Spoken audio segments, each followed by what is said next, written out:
Hey, this is Mike with the One Stop Co-op Shop, and I'm going to be doing something new for you today, never done before by us. This is a solo playthrough of a game that's actually been on the channel with Colin playing it once before, Salvation Road. But Salvation Road is a game that is very near and dear to my heart because along with Peter Goosis, who's on the podcast and on the One Stop Co-op Shop streamed channel, we designed this one, and my wife did the art and graphic design for it with Van Ryder Games. Now, I was never sure if I would cover one of our designs on the channel, but our patrons requested it. A bunch of people asked me about it. They wanted me to even do a review of it, review my own game, which I am going to do, so you can check out that video as well. But I thought instead of just doing a straight playthrough, since Colin's already done one, I'd try something a little bit different, play the game, but also do kind of like a director's commentary, like you might see on a movie, but in this case, a designer's commentary, and take some little breaks as I'm playing to talk through some of the behind-the-scenes action on the game and some of my thoughts behind some of the mechanics and things. And by the way, I'm not doing this to try to sell more copies and make more money or anything. There's very few of these left, and there's no sign that Van Ryder is going to reprint it. So I'm just hoping this is of interest to people who follow the channel or who want to be designers themselves, any of that kind of stuff. But before we get into the playthrough and the commentary, let's go over the overview of how the game plays and what you're doing in this one. So this is a post-apocalyptic setting. Think more Mad Max than zombie. That's definitely what I was inspired by. And the basic idea is you are the bravest of this big group of survivors in this prison,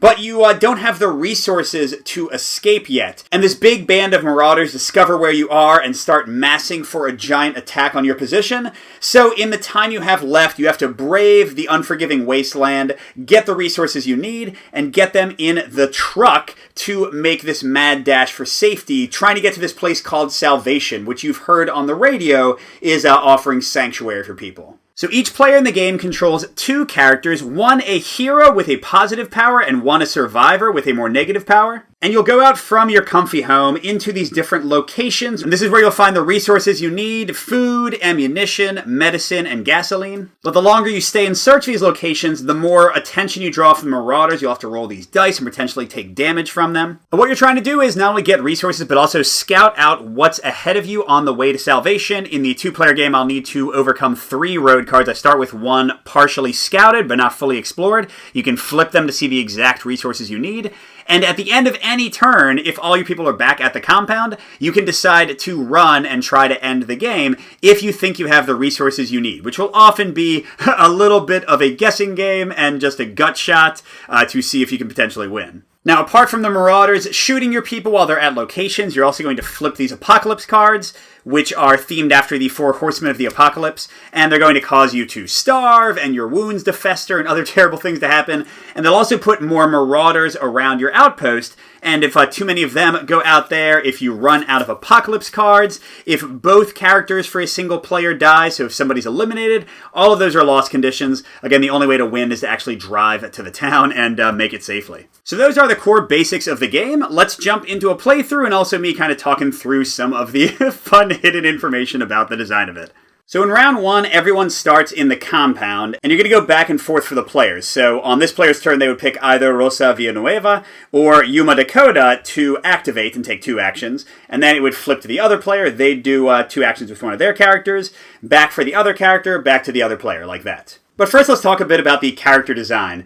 First of all, my wife, like I said, did all the art for this one, and she based a lot of these people on our friends and family. So Rosa is actually partially based on her, but the model for the artwork was our friend and sometimes roommate. And if I remember correctly, Villanueva was her grandmother's maiden name back in Puerto Rico, so she threw some family stuff in there. And then the heroic character being controlled by the other player is Dante. This is first of all based on Max from the Mad Max series, which was again a big influence on this game. But it's also me modeling the actual picture here. But you can see he's got the dog. I think it was the same Australian type of dog that Vanessa based this on when she drew it, that Max had in the Road Warrior. And then just lots of other people made little appearances. Carl Murphy is based on one of my best friends, Patrick. Mac Gunderson is thematically based on MacGyver, as you can probably guess from the name, but the art was based on my stepbrother. And I think for Long Chi, I told my wife to watch Bloodsport and base him partially on the main villain that fights Jean-Claude Van Damme in the end of that one. Ivana Lopez is based on my mother-in-law. Shh, don't tell her. And before we get on to the first turn, just to share a little detail, I actually spent a lot of time doing research because I wanted to kind of have the right demographics for the characters in the game and have a diverse cast. So first of all, I picked an actual town in Texas, I forget the name at this point, and I looked up their demographic information, and then when I was designing the 16 kind of characters with Peter, we tried to make sure that they matched those demographics. Now, we did go a little bit beyond what was there. Like, I think they had like 0.5% Pacific Islanders, but we worked in Meli Pelekai, who's supposed to be Hawaiian, to still get like some more representation in there. Yeah, we were trying to like have a realistic yet diverse cast based on the population of a real town at that time. And I was also the main writer for the rulebook, and I wrote all these biographies for each of the characters. And I haven't discussed this yet, but one of the mechanics I'm really proudest of that we came up with is the combo of having a hero and a survivor. And the survivors, again, have negative powers. But in making the bios and in making the negative powers, I didn't want those negatives to be about the person themselves, like they are less capable, but generally to be something else about them. Like Rashid, even though he's a coward in this post-apocalyptic world, I think most of us would be a coward, and I made him a award-winning author and an amazing writer, which doesn't really help him to survive the apocalypse, but still makes him a positive person. And then like Yuma Dakota, I gave him this awesome backstory, but he's old, and he's going to have a harder time surviving in the harsh health conditions of the apocalypse. So again, I didn't want the survivors to kind of be like I was punching down any groups or trying to criticize them. I wanted them to be fully fleshed out positive characters, just with some challenges. Oh, I forgot to mention, I wasn't just influenced by my family and friends. Susan Davis here is based on, I think her name is Susan Delgado. Oh, wait, no, was that? Well, she's based on one of the main characters in the Dark Tower series. Another African-American woman who's in a wheelchair but is a total boss and just takes care of business all the time. So, yeah, that's where the inspiration for her came from. Okay, but we'll save other design notes for now. Let's go ahead and send Yuma Dakota, who is fragile. He has a little bit of a harder time surviving wounds. Let's send him to one of the 3 locations. And yeah, we have this kind of like Polaroid thing going where you actually move and discover the Polaroid. So, one action can move you to any location. And here, the fictional town we created is called Maldito, so this is historic Maldito. So every location has a threat track. It's going to start on the leftmost spot, which here is a 0. And as we explore and break down doors and open windows to try to find more resources, we're going to make more noise and draw more attention to ourselves. And eventually we'll roll more threat dice, making us more likely to get hurt here. And each location also has a special ability. So here, as an action, you can search and place 2 of each indicated resource in the supply of this location. You'll see what that means when we do the search action, but basically it means you're going to get more resources here because there's so many stores and things in Historic Maldito than you would normally get. Now, the first time you go to a location, you get a free draw of the search card, but later on this will take an action to get more resources there, and you'll have to move the threat token. And it shows you what you've found so far. Here we've got 2 ammo tokens and 1 food token going on that location. And Yuma's got 1 more action. He could move and explore somewhere else, but usually it makes sense to stay for a while and get some stuff. And every character has a positive or negative ability and also a number of inventory spaces. Yuma here can hold up to 6 things, although as you take wounds, they'll also fill those spots. So the more hurt you are, the less you can do. And by the way, to show Yuma's fragile ability, immediately reveal wounds Yuma takes during the threat phase, but do not resolve their wound effects. So in the game, when you get hurt by marauders, you get wounded, but you don't know how bad the wound is yet. You haven't had time to investigate it. Yuma doesn't get that luxury. His stuff gets revealed right away and is harder to heal. So let's see. For now, Yuma will pick up some food. It's always good to have something to eat in the wasteland. Those are both of his actions, so now we're going to go to player 2 for either Dante or Susan. And I think we'll start with Dante. He's got the fetch special ability to represent his dog helping out. Once per round, he may send a resource to or take a resource from another character or the truck. So normally you have to go back to the compound to drop your resources off because you can't carry that many, but you can send it straight to the truck with your dog kind of carrying it to the rest of the survivors there. Now, Yuma is a good one to protect with somebody, but let's send Dante somewhere else and maybe we can send somebody else to help out Yuma. So let's go over here. Ooh, Nomad Camp. Now this is very important. You'll see this little hazard symbol here. And that means that this is the one location in the game, there's 3 of these that you can have randomly set up, that will let us find out more about the road. In this case, we're trading with the nomads for them to reveal stuff about what lies ahead on the way to salvation. So you'll see it's a more dangerous location. You start getting up into the +1s and 2s and 3s very quickly. And every one of these recon locations has a way to scout. Here it says, as an action, discard 1 resource from the supply to scout, or discard one of your character's resources to explore. So the supply means literally on this card, so that's pretty easy to do. And your character's resources, you have to have picked it up and you actually trade them. So basically you're either trading knowledge of stuff near them they might want, or you're actually giving it to them and doing their work for them. And what's here? Some food and some ammo. 2 food and an ammo. And I forgot to focus on this, but we do have 1 road card scouted but not explored yet. And it tells us we're going to need gasoline. You always need gasoline. It is a big truck. And some medicine. So, we'll probably need food and ammo at some point, but the fact that we haven't found any medicine or gasoline yet, not a great start. We'll go ahead and have him pick up a food for now for his action. Maybe he'll give it to the nomads later. All right, now we're back to player 1 with Rosa. And her positive ability is she may reroll all threat dice showing wounds at her location during the threat phase. So she is a defender, a protector. She can take care of business and keep people alive. So I think it makes sense for her to go join Yuma. And sure, she'll go ahead and grab an ammo as well until we find out what we need more. And finally, Susan Davis is in a wheelchair, so when she wants to move, she has to either use both her actions or take a wound. So she really does not want to be kind of shuttling back and forth. She wants to go someplace and really just scout it out as well as she can. So to that end, I think I'm going to... I think I might send her to the... Yeah, I'm going to send her to the last location. But then maybe Dante can use his dog to get her resources from her so she doesn't have to move back. So we'll use both her actions and not hurt her just yet. Oh, a breached reactor. Wonderful. So it gets very threatening very quickly. As an action, take 1 wound, but then take a resource from the supply and a matching resource from the pool. So you can get a 2-for-1 deal on resources if you're willing to brave the radiation there. And 2 ammo and a med kit. So the gasoline is coming soon. The search deck is not that big. It will balance out. But she's got no resources left, so we go into the threat phase. We're going to do 1 location at a time, and we're going to roll threat dice equal to the number of characters there, plus the threat modifier from the location, which right now is 0 for all of them. But the more people there, the more attention you're drawing, the more dice you have to roll. Now I'm using the metal dice, which were an add-on in the Kickstarter. These are made by Dave Snyder, friend of the show. He also made the metal dice when we changed our logo. So the silver dice are the less dangerous dice. You roll those until you run out, and only then do you have to bring in the more dangerous dice. Okay, so 1 takes no damage. Excellent. Yuma and Rosa take 2. Now, any character can discard ammo. Rosa's got some to re-roll these dice. Or remember, Rosa's got the ability to just re-roll any ones that show wounds anyway. That sucked.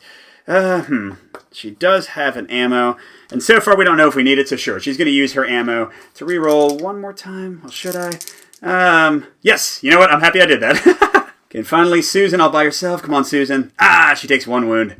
And remember, wounds stay face down. You don't know what they are. Sometimes they're even nothing. Like you've been shot and you're kind of in the middle of being shocked by it and you don't even realize that it didn't really hit you. So it'll take up one of her inventory spaces. If these are all filled, she is dead. But only certain apocalypse cards will force her to reveal them and to suffer the negative consequences. Otherwise, they can be healed with medkits. And speaking of apocalypse cards, let's flip the first one. And it is one dealing with wounds. So even more glad that I stopped the wounds on Rosa and Yuma's place. So this one is Festering Wounds. First, the card will tell you how many Marauders to place based on player count. So we have 1. And they just go over here, kind of hovering around the fence. But if we ever have all of the ones in the pool out and we have to draw another one, we lose immediately. And it says each character reveals 2 wounds and then resolves the newly revealed wounds. Now, if we had a med kit, we could stop up to 3 characters from resolving that effect at their location, but we haven't gotten any of those yet. So the only effect of this is to flip Susan's wound. And we got lucky, it's just a basic injury, just keeps up a spot, and flipped wounds are harder to heal, but it could have been much, much worse than that. Let's get into round 2, but first, let's talk about the biggest regret I have with this game. I'll certainly talk about that in the review as well. This game is notoriously hard on players, very, very difficult to win. And to explain why that happened, why we made the game so hard, this was the first time we were designing a game that was going to be published. And we did a lot of blind playtesting with groups and kind of found out what made the game tough to learn and got the instruction book, I think, to a really good place. But then we let those groups keep on playing and keep on playing. We didn't kind of broaden our net to talk to a bunch of different players. And of course, we were playing it ourselves and getting better and better at the game. So what happened was everyone who was playing the game got to a very high skill level. We were kind of missing that introductory experience. So we tuned the game to be tough for us to win. Like we wanted this to be a very punishing game, like a 40 or 50% win rate for people who knew the game well. So what that means, of course, is that when people who don't know the game well, like beginners, tried to play, it was a massacre. Like, they just could not make it. So we made official variant rules on BGG to make the game a little bit easier to get into. I think they're called the introductory rules. Fully recommend you check those out if you ever play this. And the biggest one, the rule that I would just straight up change in future printings if the game ever happened again, is that the Apocalypse card is not a surprise at the end of the round. It gets flipped up at the beginning of the round, and we can see what's going to happen. So here we go. Famine, Heat Wave. Each character drops one resource and is delayed. That means they'll lose an action on their next turn. But all famine cards can be prevented if a character at a location spends a food, and up to 3 characters at that location can share the food with each other. So when a famine event is coming, like right now, we want to get our characters into the same locations and make sure they have some food to eat. So we're going to try to make that happen. The other optional rule we put in the variant is to take away the recon locations and just have the road be slowly put out and revealed as the players play.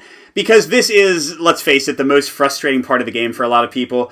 I was really playing a lot of Galaxy Trucker at the time we made this, and I love the kind of chaotic craziness of losing, but that's a competitive, goofy game, and this was a tough, cooperative game. So some people didn't like the tension and craziness of going in the truck and driving and not knowing if you had the right resources and potentially losing the game. I still like that element. I think if you knew exactly what you needed, it might be too easy and too kind of dull, but it definitely was off-putting to some players.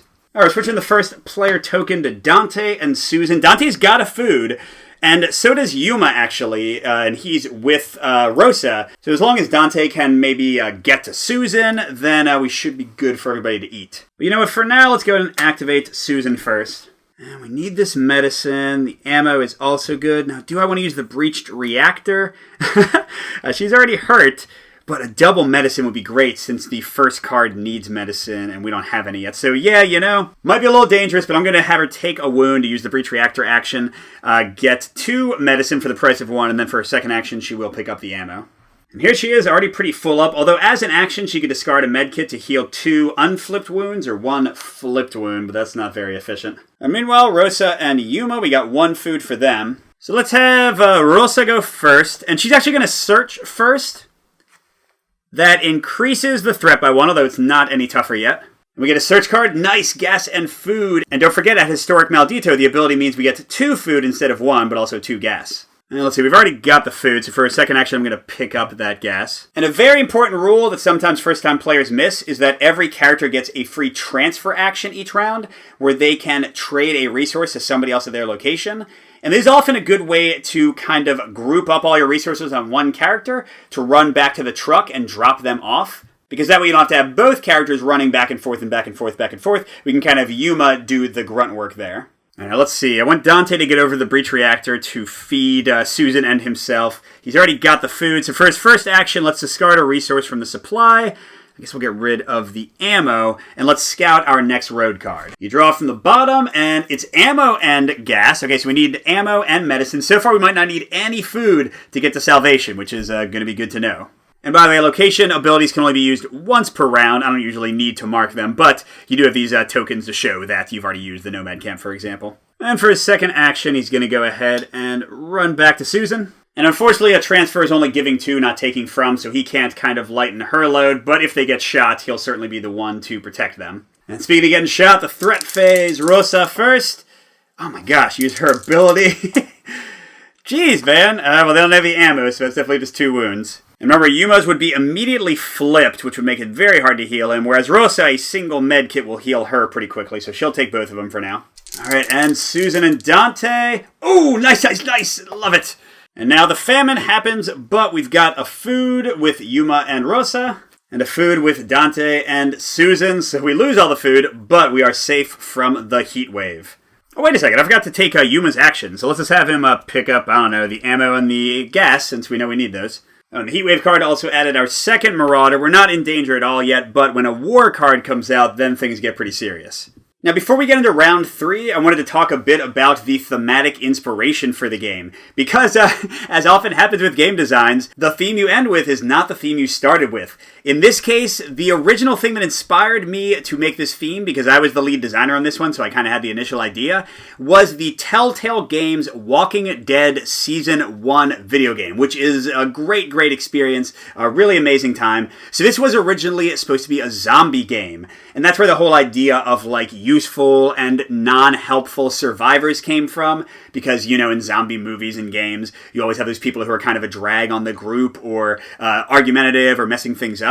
But then, as we were developing the game and pitching it, there were just so many zombie games out, and we eventually decided that post-apocalyptic with kind of a Mad Max feel was better, and that also helped hugely to influence the end game, because I was watching a lot of Road Warrior at the time, still one of my top movies, and if you don't know Road Warrior, there's this climactic scene where Max is helping this whole compound escape, and he's driving this big rig that the villains think has the gasoline, and it's this huge, like, battle, so I thought that would just be a great way to end the game. Like, have all of you jump in this truck full of supplies and try to escape while the Marauders, like, chase after you and harass you. But even with this kind of switching to the Mad Max franchise in some ways, the Walking Dead influences still persisted.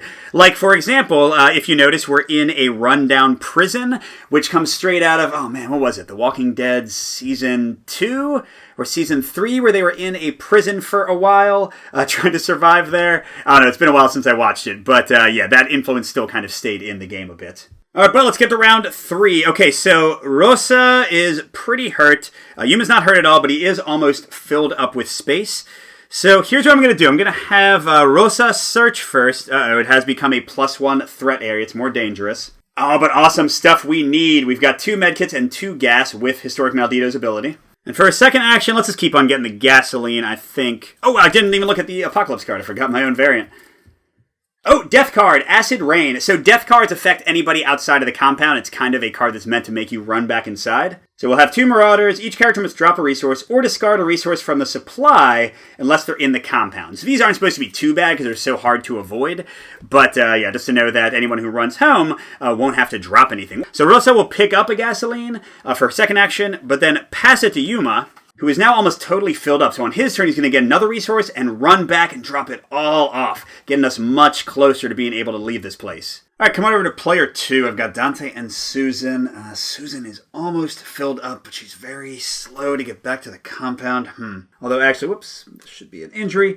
If you're back at the compound, there is the rest action, which will get rid of a face-down wound for free, basically. That might be worth doing. Yes, you know what? I guess I'll have Dante go first. He can give a resource to Susan, and she can go back and not have to deal with the acid rain. So, Dante, let's go ahead and have him search, which will raise the threat, unfortunately. He finds 2 food and a med kit. And then for his second action, I don't want to use the breach reactor if he's about to get shot by Marauders. So let's see, Susan's got some medicine. She's got some ammo. Yuma's going to bring back ammo and gasoline. So what the hey, we'll have him pick up a food.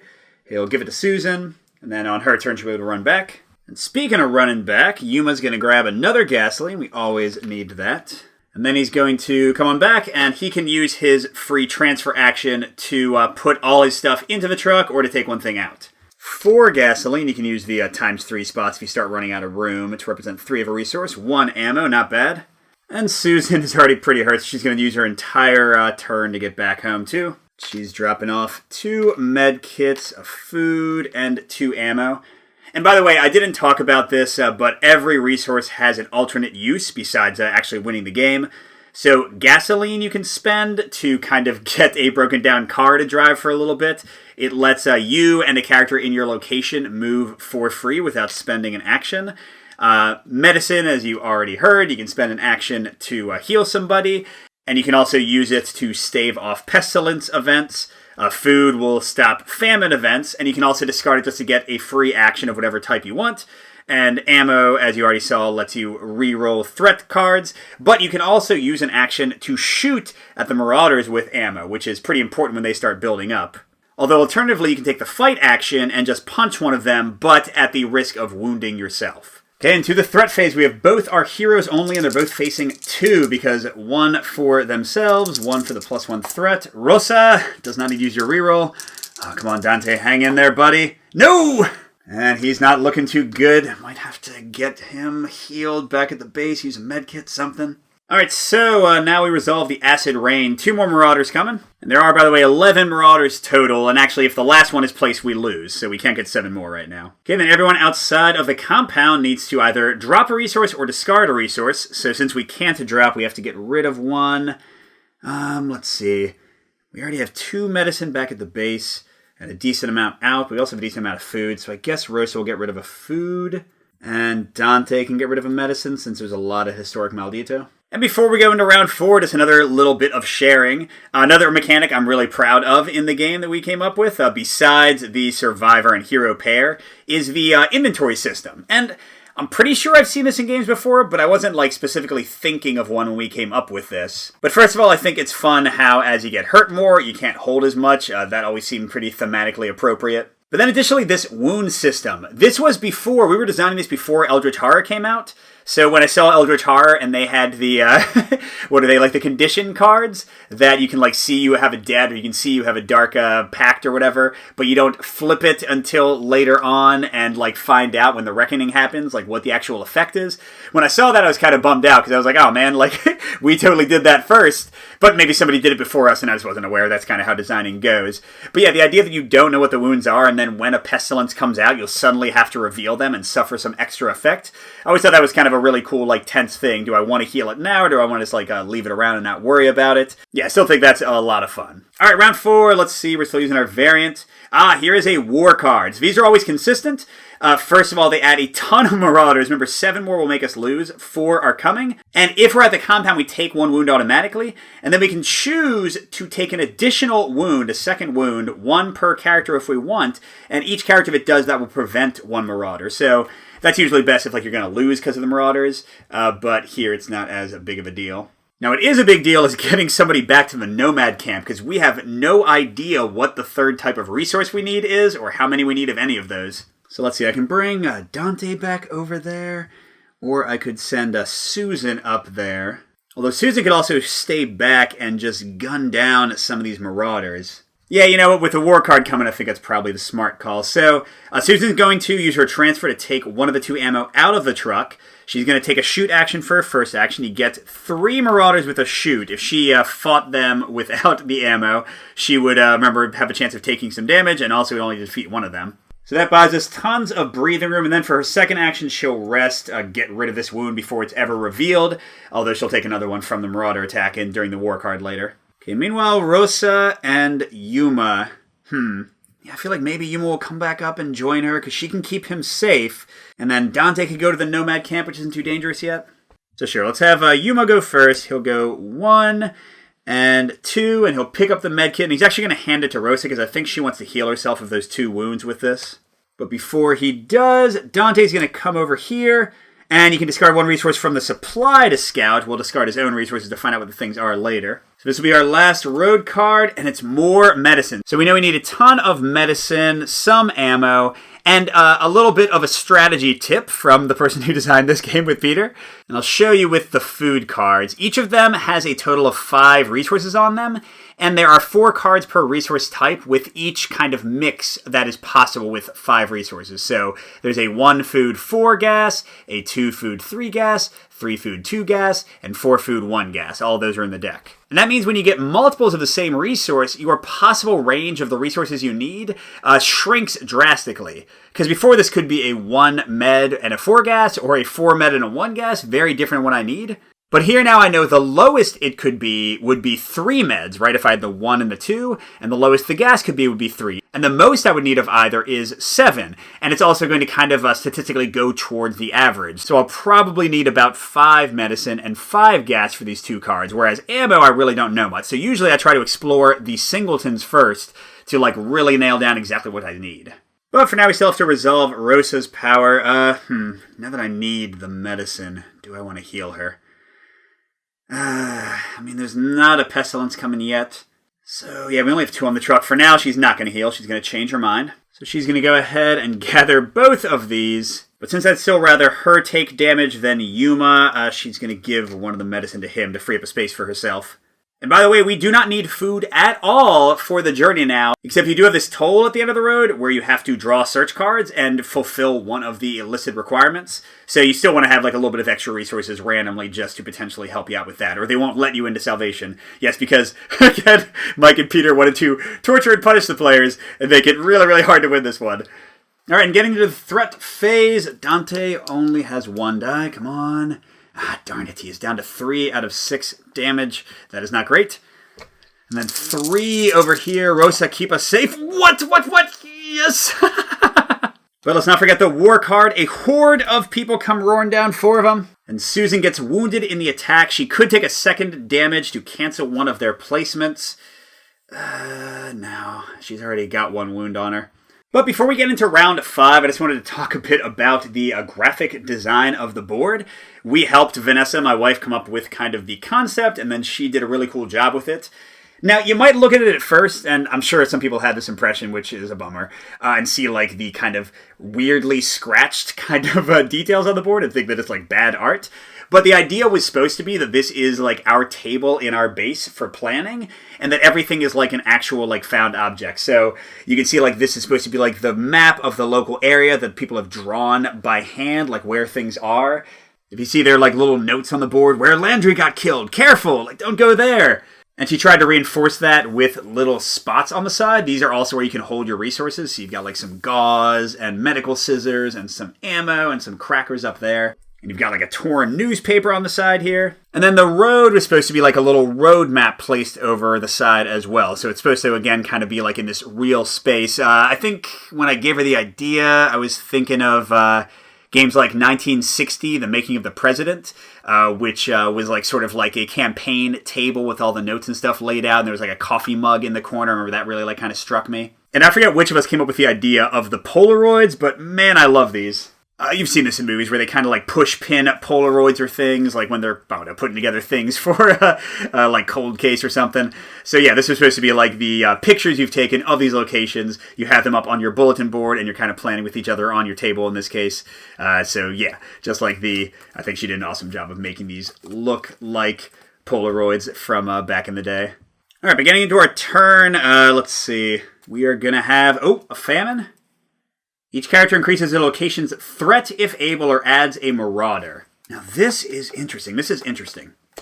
Because we can feed up to 3 people at the same location. Rosa's got a food, and adding a marauder is generally way worse than increasing threat. So what I'm thinking is if I can get Dante over with Rosa and Yuma, or vice versa, they can all share Rosa's food together. Susan won't eat, so she'll add 2 marauders instead of 1. But worst case, we can gun them down again. So yeah, we're still not going to be doing the Nomad Camp, but we'll keep saving up some resources. I think that's a good play. Or maybe, do we switch? We run over to the Nomad Camp? Because then Rosa can protect all of them. Yeah, I like that. Okay, let's have Yuma actually search here first and then move over. So they won't have to deal with the increased threat yet. And it's 2 gas and 2 ammo. And then he'll go ahead and move as his second action. And then Dante will go ahead and search here because we need some more resources. 2 medicine and a soup. I wish the other one had been over there.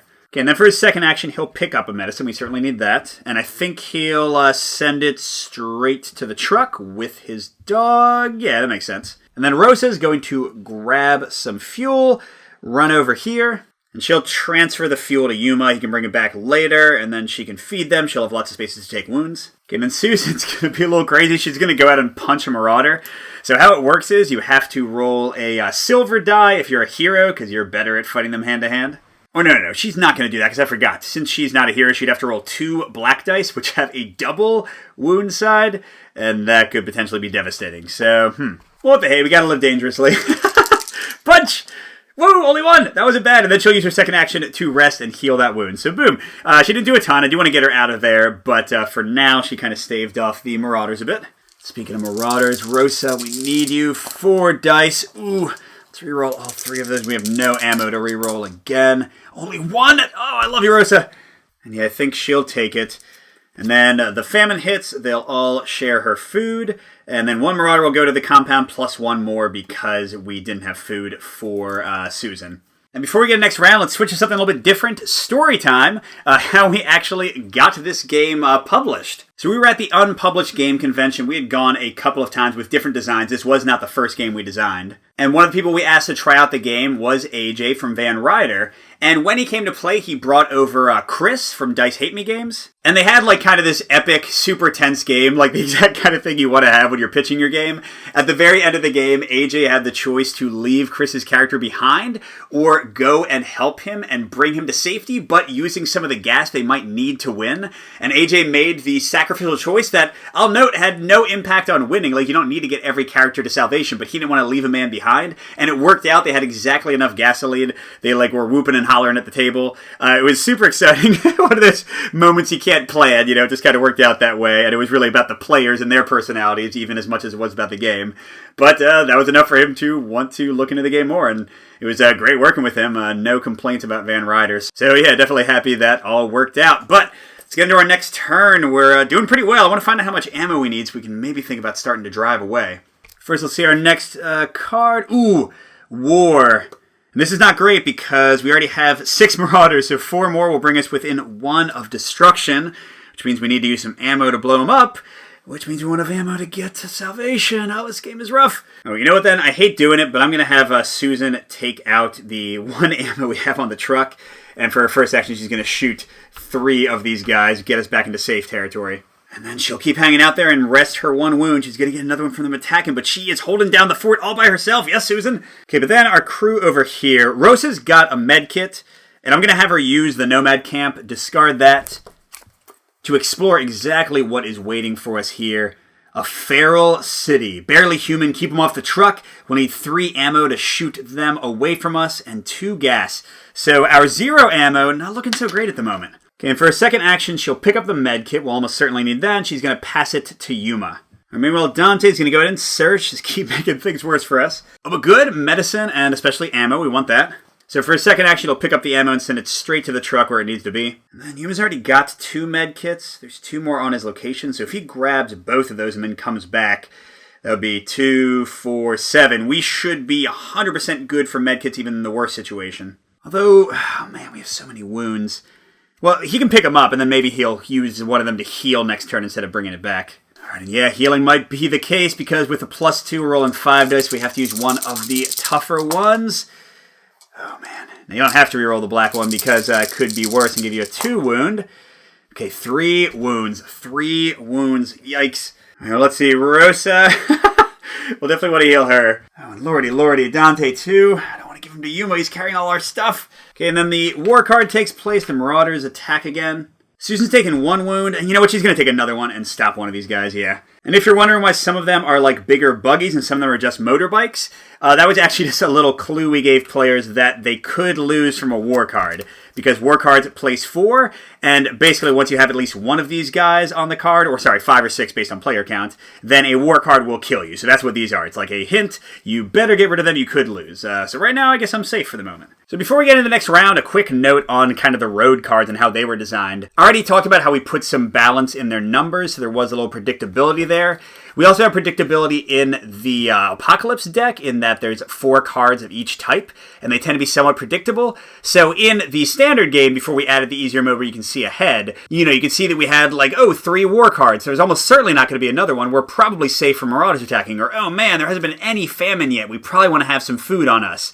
So I still kind of like the tension of that, but clearly it can also be kind of random and harsh, which some players didn't enjoy. And speaking of that, we definitely set out to make the balance of this such that you would almost never have time to flip everything and have enough resources, because we wanted the tension of flipping the cards and screaming or howling as you saw like the the things the road had in front of you. But that's not going to appeal to some gamers, and that's fine. I don't think you need to design a game to be good for everyone. Although I just like having the variant there that the cards get revealed automatically for you, and you get to see the Apocalypse cards ahead of time, because it just makes the game more accessible to more people, I think. And speaking of, we only have a few turns left. It's another famine, and if we don't eat, we take 2 wounds. That we cannot deal with. A cholera outbreak, yikes. So let's see, looking, this actually isn't too bad. We've got a food on the truck. Yuma's going to run back and bring resources anyway, so him and Susan can share the food.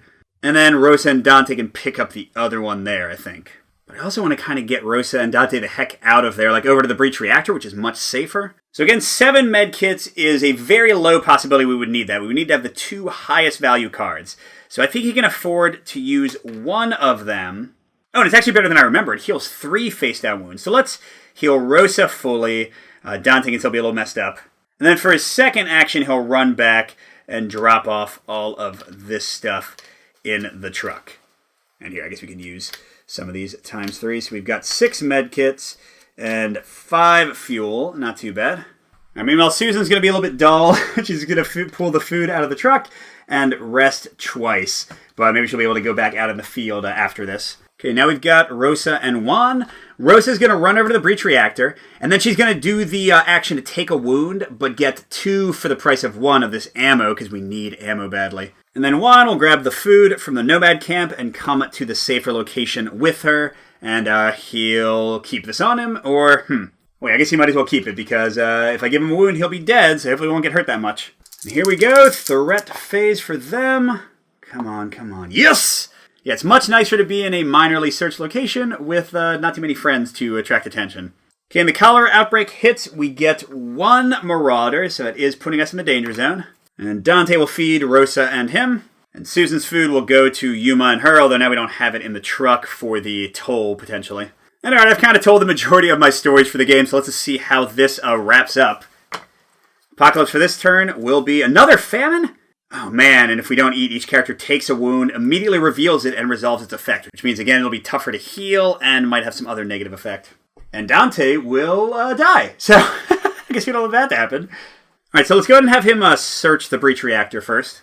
Ooh, what a good draw for here. 2 ammo and a gas with the breach reactor's ability to get extra stuff from it. And for his second action, oh man, so he can't take a wound. And he can't really do much of anything, but we'll hopefully bring Susan or Yuma in to help out. So let's have him grab the food they need to eat. Alright, and then I'm going to have Yuma come in so that Rosa can give him some stuff since he's running out of space. And only his wounds taken during the threat phase get revealed, so he'll use the reactor's ability to, let's see, we already have 2 ammo. So 1 more would already take care of that. So I'm actually going to double the gasoline with the power. That gives us 7 gasoline, which is about average of what we need. I'd love to get 1 more somewhere. And speaking of 1 more somewhere, oh my gosh, Susan's come out of the compound. She might get shot a lot, but if she can grab those things and vamoose back, it'll be worth it. Although she's also going to deal with the radiation leak because she has no food. Okay, but we can't worry about that yet. Rosa will pick up the ammo and hand it to Yuma since he has more room. She's almost out of space. To show you what I mean, they're both getting a bit filled up, and Dante has no space, so hopefully we won't get shot too bad here. But I really hope doesn't get shot. Come on, Susan. You can do this. You can do this. What? Susan! Oh, you were like some ninja. Awesome. Okay, then here we got 4, so not quite getting to the black dice. That's good. Oh, okay, Rosa. Rosa, use your martial arts and take 2 damage. Darn it. Rosa has to take 1. Yuma has to take the other. This is a sprained wrist, which means he'd have to drop a resource on his space. But don't forget, his power is to just reveal them so they're harder to heal. He doesn't actually have that negative effect happen until a pestilence resolves his wounds effects. And alright, Dante feeds all 3 of them. It's pretty lucky, by the way, to have all these famine events when we don't need the food anyway. But Susan, already injured, is taking a wound and immediately flipping it from the radiation leak. And it's another injury! Wow! She could get, like, bleeding where she takes extra wounds. She could be knocked down and lose actions. This is great. Alright, I'm feeling good. We might be able to get enough resources to try to win this turn, because you often don't actually wait until the end because it gets too tough to, like, deal with marauders and stuff. Let's see what we have. No, not a war card! Not a war card! Okay. 4 would kill us because we have 1 guy down. But if we can stop even a single extra one from being added, which remember we can just by being at the base, we would be okay. We would be okay. So to leave this turn, by the way, everyone alive has to be at the outpost. You cannot leave while some people are still out. Now, if they die, you can leave. So sometimes you'll like sacrifice people and hope they roll badly, but you can't do that if they are still alive. So let's see. We have enough ammo. I want Susan to grab the gasoline. We might still not have enough medicine. So I'm thinking I might have one of them search and then leave. Another one grab and then leave. Somebody else grab and then leave. Hopefully we'll get the right resources. Susan can grab the gas and vamoose out of there extra fast, taking the wound. We'll be back to deal with the marauders. And, I mean, some of us might die, but I think that might be the winning play. So Rosa's going to be first. She has no room anyway, so she'll search. Yes, gas and medicine. That's just what I wanted. And then she's coming back to the compound. She'll drop off both of these, and she has enough wound space to take out a Marauder and sacrifice herself for the team, so I don't think she's going to make it to Salvation. Okay, now Susan is pretty easy. She's going to grab this, move back for one action. Remember, that causes her to take a wound, so she's pretty hurt. But you gotta do what you gotta do, and she'll drop off the gas in the truck. That gives us 6. Now, Yuma's the real hero here. He'll grab another gas. Look at this. He comes back and drops off 1, 2, 3, and another ammo. So we have one more ammo than we need. We have a lot of gas. That's 3. Well, here we can now use the times 3. So 6, 9 gas, and 4 ammo. Like, we are looking pretty good, I think. And finally, Dante. Poor Dante. We have 9 gas. So with Feral City only needing 2, the max we would need is 7. So he's actually going to grab a med kit and run back home. So here we go. And there is no final threat phase. There's just the war card. Remember, everybody takes a wound. And then people who want to can take an extra one to stop a Marauder. So actually Yuma can do it because he's kind of the least hurt here. And Susan's okay, but Dante, you're gone, buddy. Sorry. I didn't make it to Salvation, but hopefully the others will.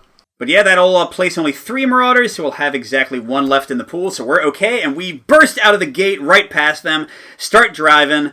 And we've got 4 ammo, 9 fuel, 7 meds. I'm feeling good. Maybe I shouldn't be. Come on, be in the middle. Be like a 2-3 or a 3-2. No, not. Okay, ground zero. Anti-rads for everyone. Try not to breathe. Only use this 1 fuel. We'll have way too much of that. We do have 3 meds left. Okay, and then 3 ammo and 2 fuel. You know what? Let me bring the truck up here so you can see how much we have. Here we go. And what do we got? Oh my gosh, it was the most we could have needed, but we somehow... Did I really get that many meds? Survivor camp. Give them medicine and they'll let us through. So, 3 meds and 2 fuel. Now, we're not out of the clear because, remember, the toll will be some random resources and we don't have any medicine or any food. And so, with 2 players, we draw a single search card. And we either have to do what's on the left or what's on the right. And the left is 2 resources, so we can do 2 gas. We can do 1 ammo. Come on. Oh, yes! Okay, so we would have needed 2 food. Clearly we can't do that, but the other thing they ask us for to let us in Salvation is a fuel, and we got fuel to spare, baby. So Susan, Yuma, Rosa, they all make it to Salvation. They bring the survivors with them, the children, the weak, the infirm. They have helped them make it. And Dante, your sacrifice will be remembered forever. And hey, if this was like a Mad Max movie, he isn't actually dead. He just didn't go with them, right? He went off and fought Lord Humongous or helped some ladies escape some guy with a big dam of water. Whatever he wants to do. He's a cool dude. So there you go. That was a play of Salvation Road, our first published game, and we hope to have more this coming year. If you're on the Discord, you've already heard about some of these, but very exciting. Hopefully you'll see them. But yeah, thanks everybody for watching. I hope that was fun to listen to and not like weird or awkward. And yeah, check out my review of my own game. I think I will hopefully be honest and harsh where it's needed. But for now, good gaming, and I'll see you at the next stop.